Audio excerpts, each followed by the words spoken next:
Again, we turn to the mystic Maria Valtorta, this time for a mystic snapshot of St. Joseph. St. Joseph was the third of 6 brothers. His parents lived in a large house outside Bethlehem. Joseph and his brothers occupied the upper story. They all slept together in a circle in one room on carpets that were rolled up against a wall during the day. Joseph, from the beginning, was different in character from his brothers. He was very gifted and a very good scholar, but he was also simple, quiet, and not very ambitious. He was quite serious. He was very devout, not at all ambitious, as I said, and his brothers were, well, they were rather cruel to him, knocking him around and playing tricks on him.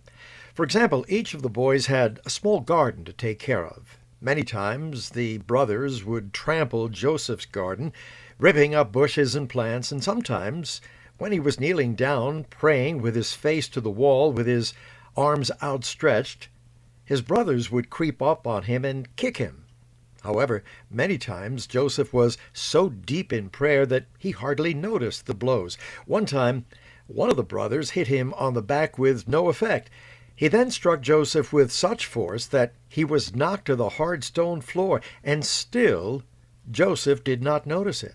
Obviously, he was in a state of prayerful ecstasy. When he did come to and became aware of what had happened, he did not lose his temper or seek revenge.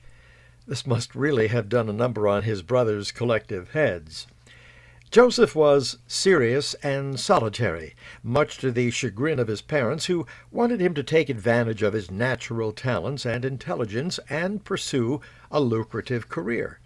But he had no interest in that, much preferring to pray and sometimes work with some wood. He was unhappy with his station in life, and when he was about 12 years old, he sneaked to the other side of Bethlehem to escape from his brothers. There was a community of pious women who lived in a cave there. They tended their gardens and taught children the way of the Essenes. That was a very devout and strict religious sect. They allowed St. Joseph to join them in their prayers. Now, a side note here. Not far from the women was another cave that afterward wound up being the cave where Jesus was born.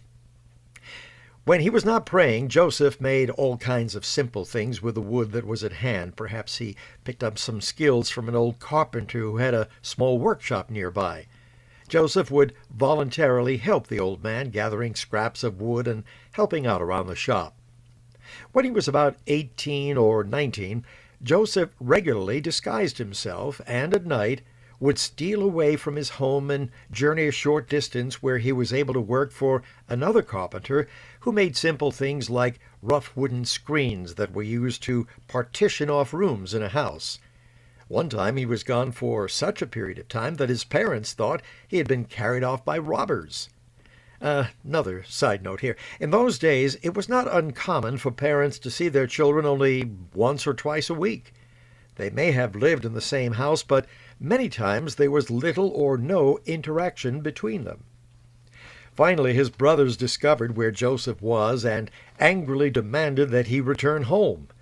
But Joseph refused to go back and moved to a place close to a small river where he worked for a well-to-do master and learned to make wooden items of higher quality. Well, the years rolled by, and when he was about 30 years old, he worked for a master carpenter in Tiberias. By this time, his parents had died and his brothers had dispersed, and the parental home passed on to other hands. Most of Joseph's fervent prayers, as well as the prayers of most religious Jews at the time, were for the arrival of the Messiah. He started to build a small prayer room beside his little dwelling one day, and then he was at prayer, and an angel appeared to him, told him, "Don't do that." He was to wait for a call to go to Jerusalem to become the spouse of the Blessed Virgin. Now, Joseph was very puzzled, and really he was dismayed by this, since he was very shy and he had never desired to be with women. In fact, he himself was a virgin. However, he obeyed the decree from the angel, and he waited. This is Joe Roberts.